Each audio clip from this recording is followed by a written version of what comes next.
बुनियादी और बात है कि मरकज़ी जमीयत अल-हदीस और कुरान और सुन्नत मूवमेंट का ये मंशूर है कि मुल्क के अंदर किताब और सुन्नत की अमलदारी के लिए सही दौर में पॉलिटिकल जद्दोजहद की जाए।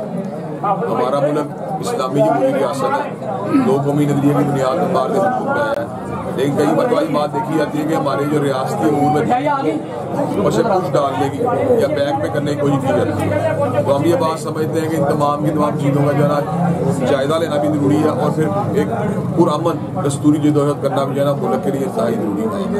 अल्लाह ताला के फज़ल व करम से हमने इस एतबार से जो है हल्के को मुंतहिब किया। दौरान इंतखाबात भी आते रहे, बाद में प्रोग्राम भी मुख्तलिफ मसाजिद वगैरह भी होते रहे, मदारस के अंदर प्रोग्रामों का निकाह होता रहा। लेकिन अपने पास आपने इस बात का फैसला किया कि राब्ता वहाँ मुहिम को मज़ीद मुनज़्ज़म करने के लिए एक बकाया दफ्तर के नाम से लिया है। इंशाअल्लाह हमारी यहाँ से कमिटमेंट हमने दोस्तों ने की है कि महीने 1.5 महीने बाद एक हमारा राउंड यहाँ पे होगा और हम दोस्तों को मिला भी करेंगे, उनके मसाइल को भी हल करने की कोशिश करेंगे।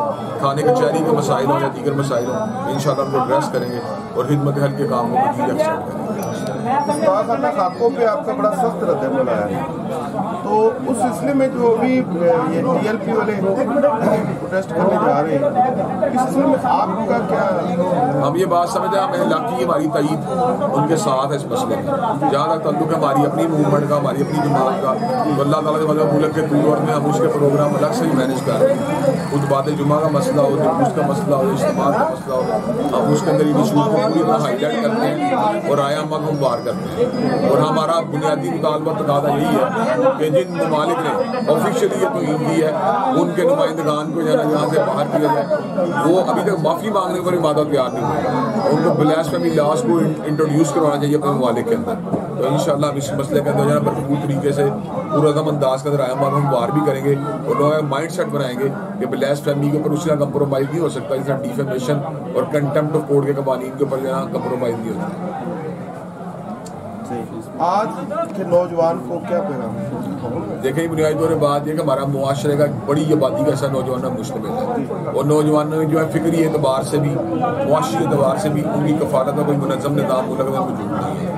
हम ये बात समझते हैं कि नौजवानों का तहफ़्फ़ुज़ आज उनकी मॉरल वैल्यूज़ का इलाकी बात जरूरी है कि उनको दीनी तहरीकों का हिस्सा बनाया जाए। तो उनका पोटेंशियल एनर्जी यूज़ होती है और उनको डेविएट करने के बजाय वो क्रिएटिव कामों में उनको लगाया जाए। तो अल्लाह ताला के फज़ल व करम से हमने अपनी मूवमेंट के तहत जो है ये काम है इसको भरपूर अंदाज में कर रहे हैं और आप देख सकते हैं कि नौजवानों की बात एक शरीयत मौजूद होती है हमारी इज्तिमाअत में। तो अगर हम उनके अंदर से उस जो बेरहरवी है उसकी तरफ उनका रुख करने के बजाय उनको दीन के लिए जो है ना खिदमत करने का अगर उनमें जज्बा उनको कोशिश कर पैदा करने की कोशिश करेंगे तो इंशाअल्लाह मुआशरे से बद इलाकी का बेरहरवी का खात्मा होगा, नौजवान तालीम के अंदर भी आगे बढ़ेंगे और मुआशरे की इस्लाह के अंदर उनका किरदार अदा करेंगे। बहुत शुक्रिया।